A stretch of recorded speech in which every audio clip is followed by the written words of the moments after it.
They left me out of the will. Just those 7 words crashed down on me like a thunderbolt, shattering everything I thought I knew about family, loyalty, and my own worth. Before I get into the heart of this story, a story of betrayal so deep it almost broke me, and the fight that turned that pain into power, please do me a favor. Hit that like button and subscribe now. If you've ever been cast aside, ignored, or doubted by the people you trusted most, this is the story you need to hear. My name is Felicity. I'm 31 years old, living in a quiet suburb just outside New York City. From the outside, my family seemed perfect, wealthy, respected, tightly woven with tradition. Our estate was grand. The family business had been passed down through generations, and everyone admired the legacy we upheld. But behind the polished surface was a complicated, fragile world. I was the youngest of 3 siblings, the quiet one, the dependable one, the one who never asked for recognition. While my older brother and sister chased their dreams and built their own lives, I stayed behind. I worked long hours, managed crises no one else wanted to touch, and sacrificed my own hopes for the sake of the family's success. I believed in loyalty. I believed that hard work and sacrifice would be seen, valued, and rewarded. I was wrong. The day the lawyer called us all to read my parents' will, I sat there in a sterile office, heart pounding, hands trembling. One by one, my siblings' names were read aloud, each with their share clearly laid out. And then, when it came to mesalliance, no mention, no inheritance, no explanation. My body went cold, my vision blurred. Tears filled my eyes, but I forced them back. I couldn't let them see me break. Have you ever felt invisible? Like the people who were supposed to love and protect you have erased you as if you never existed? That was my reality. The shock of betrayal was crushing. The very people I'd given everything to, the people I trusted, had turned their backs and left me out in the cold. I walked out of that office feeling hollow, but inside, something was stirring a fierce, burning fire. The kind of fire born from pain and anger, but also from a refusal to be defeated. They thought leaving me out meant the end of me. They thought they had silenced my voice and erased my future. But what they didn't realize was that this betrayal was the spark I needed to ignite a new path. This was the moment everything changed. I didn't just want to survive, I wanted to thrive. To build something so powerful, so undeniable, that no one could ever ignore me again. So if you're ready to hear how I took the deepest betrayal and turned it into a multi-million-dollar empire, stick with me. This journey isn't just about money or revenge. It's about reclaiming power, self-worth, and writing your own story against all odds.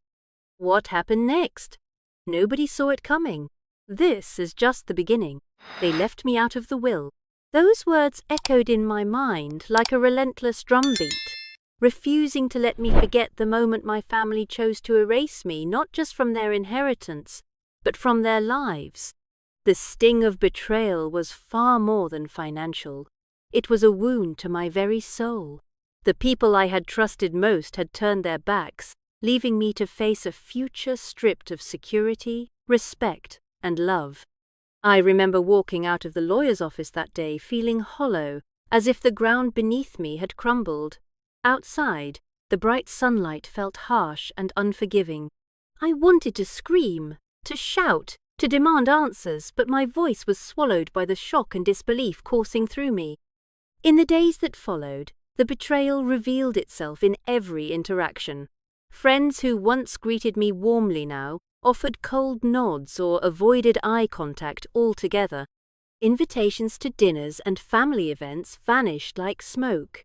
At gatherings where I once felt at home, I was now the outsider, an unwelcome ghost hovering at the edges. The whispers behind my back were worse than the silence. She never deserved it, they said. Always the quiet one, the background noise. Each word was a knife twisting deeper into my confidence. It was as if my years of sacrifice had been invisible. erased from their memories as easily as if I'd never existed. Nights were the hardest. Alone in my small apartment, the walls seemed to close in, trapping me in a prison of loneliness. I lay awake for hours, staring at the ceiling, wrestling with questions that had no answers. Why me? Had I truly been nothing more than a shadow to them? Did my sacrifices mean nothing? The silence screamed louder than any voice, and my phone remained silent. No calls, no texts, no reach-outs. I was utterly alone. The doubts began to poison my thoughts. Maybe they were right. Maybe I never mattered. Maybe I was the failure they always said I was. Then came the cruel words from my older brother, spoken with venom during a rare family dinner that felt more like a court trial. "Without the family name or money backing you, you're nothing," he sneered, his eyes shining with triumph. In that moment, I felt broken. I wanted to disappear, but deep inside, a spark ignited a fierce flame of defiance. I met his cold gaze and said quietly, "Watch me." The path ahead was merciless. Doors slammed in my face. Potential investors dismissed me with a glance. People I once called friends turned their backs as if I was contagious. Rejection piled up like an avalanche, threatening to bury me alive. They thought I was finished, that I'd fade away, forgotten like an old photograph in a dusty album. But each insult, each dismissal, fueled a fire inside me, a fire that refused to be extinguished. I wasn't fighting for money or validation. I was fighting for my dignity, my worth, my future. I woke up every morning with the same determination, to prove them wrong, to reclaim the power they tried to steal, to build a life defined not by their betrayal, but by my resilience. I found strength in solitude and clarity in struggle. I learned to embrace the pain, to let it sharpen me like steel. Slowly, brick by brick, I began to build again, this time on my own terms. The battle was far from over, but I was ready. This was my fight, and it was just beginning. The shock of betrayal still lingered, but I refused to let it define me. The girl they tried to erase was about to rise, and that flicker of fire inside me was starting to blaze. This wasn't just about what I'd lost, it was about everything I was going to build. Starting from nothing, with no family support and skepticism all around, every step forward felt like climbing a mountain barefoot. The city was indifferent, investors dismissed me, doors slammed shut, and people I once trusted turned away. Each rejection hit like a blow, and self-doubt whispered in the quiet moments, "Maybe I'm not enough." But then, one rainy Tuesday evening, I found a spark of hope. At a small, crowded networking event, I met Marcus. He wasn't just another face in the crowd. He had this calm, steady presence, eyes that seemed to see right through me, beyond the pain and fear. I shared my story, my vision, the weight of my past. Instead of judging, he said, "You've got fire, Felicity, but fire needs fuel. Let me help you find yours." Those words ignited something deep inside. For the first time in months, I felt seen, understood. Marcus became my mentor and my toughest critic. He pushed me harder than I'd ever been pushed to dream bigger, to fail faster, and to learn quicker. But the road was brutal. My first product launch was a nightmare: delays, miscommunications, and cold shoulders from the very people I hoped would support me. I remember lying awake that night, heart pounding, wondering if I'd made a terrible mistake. The sting of failure was raw, threatening to snuff out my fledgling flame. Yet, every setback was a lesson. I adapted, pivoted, and kept moving. I realized resilience wasn't just about bouncing back, it was about moving forward, smarter and fiercer. Then, as if the universe heard my silent plea, Claire entered my life. I met her in a quiet cafe, a woman who carried the confidence of someone who had conquered her own mountains. She didn't see a fallen heiress. She saw potential. She believed in me and offered more than just advice-ish, offered access to her network and trust that money couldn't buy. With Marcus and Claire by my side, I started laying the foundation of my empire. The turning point came unexpectedly. One afternoon, my phone buzzed with an email from a skeptical investor. I barely dared to hope. After weeks of silence, he wanted to meet. My heart raced as I prepared. I knew this could be the break I needed, just another door closing. When he finally said yes to a modest seed fund, I felt a surge of validation unlike anything before. It wasn't just money, it was proof that my dream had wings. Of course, pressure mounted. Sleepless nights, endless negotiations, and fear of failure haunted me, but the fire inside roared louder. I wasn't chasing revenge, I was chasing the chance to prove to myself that I could rise. I still remember the night before my first big pitch, sitting alone, hands shaking, doubts creeping in. But then I thought, have you ever had someone believe in you when no one else did? That thought steadied me, because sometimes the greatest empires aren't born from inherited wealth, they rise from shattered dreams and relentless will. This was my empire in the making, and my story was far from over. The day everything began to change is etched into my memory like a vivid scene from a movie, the moment when months of struggle finally tipped into undeniable success. My fledgling startup, once just a fragile dream scribbled on napkins and fueled by sheer will, landed its first major client. It was more than just a contract or a check, it was the first real proof that I was no longer the girl they had dismissed, but a force to be reckoned with. I was sitting in my tiny office when the email came through, the sunlight catching the edges of my laptop screen. My hands trembled as I read the words confirming the deal.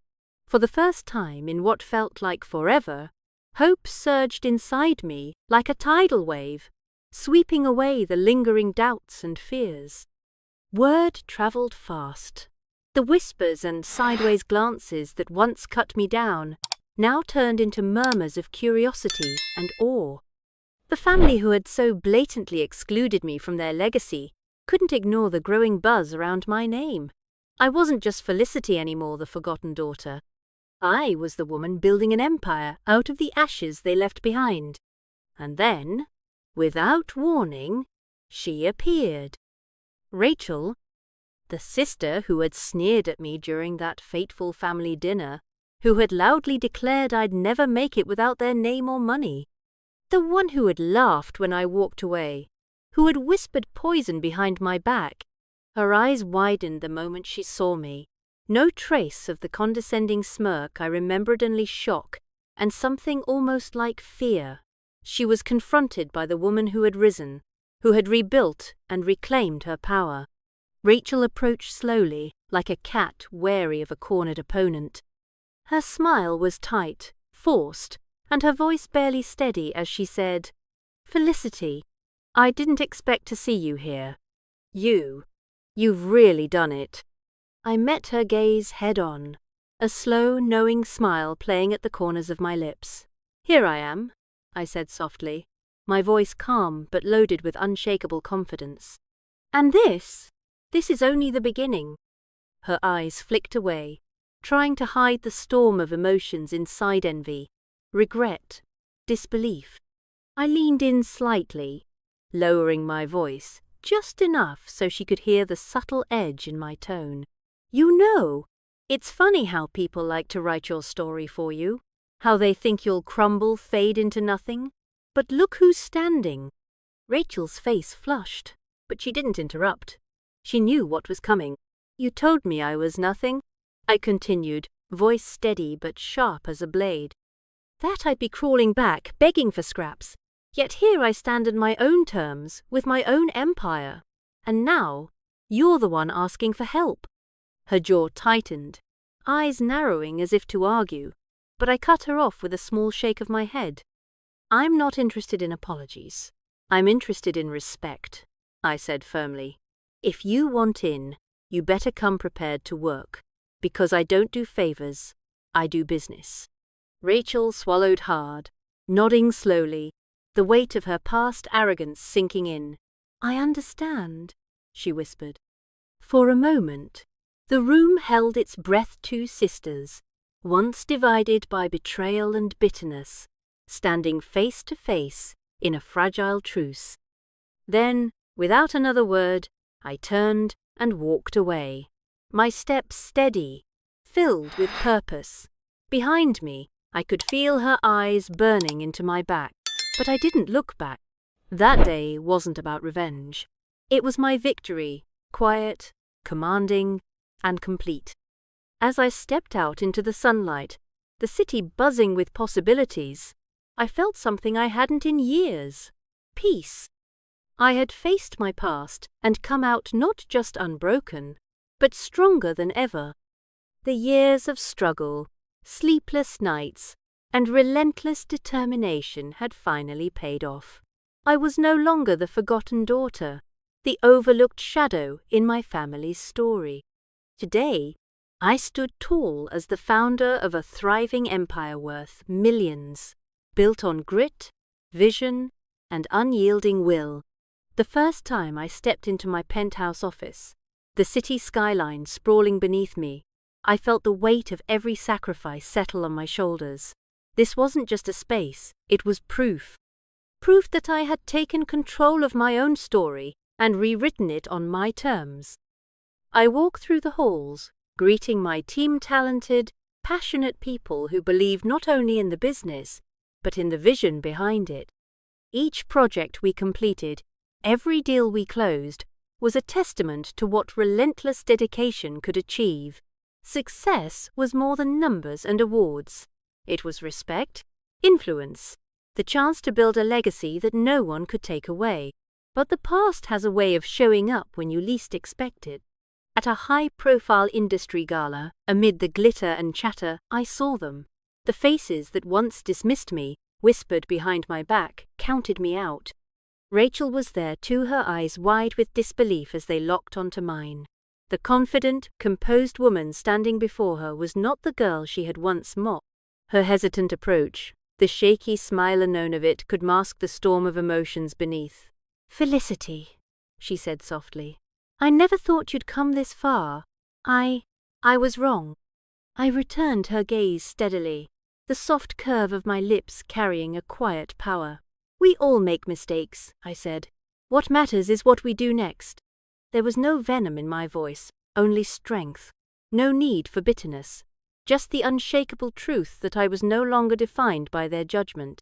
Her eyes flickered with something like remorse. But it was more than that. It was awe. I leaned in slightly, voice lowering just enough to leave a lingering echo. "You thought I'd crawl back, but look at me now. This is my legacy." She nodded, speechless. Turning away, I felt the weight of the moment lift from my shoulders. This wasn't revenge, it was victory. Standing on stage later that evening, accepting a prestigious industry award, I spoke from the heart. To anyone who's been told they're not enough, forgotten, or cast aside, your story isn't over. You hold the pen, write it bold, write it fierce, and never let anyone else write your ending. Applause swelled around me, but my eyes searched the crowd, hoping my words found someone out there still fighting. Because this journey isn't just mine. It belongs to everyone who's been told they couldn't. I am Felicity.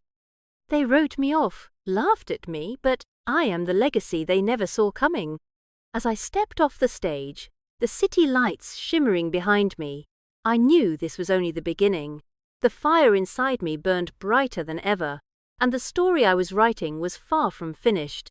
If this story inspired you, hit that like button, share it with someone who needs to hear it, and subscribe for more powerful stories of resilience and triumph. Thank you for being part of this journey now. Go out and write your own.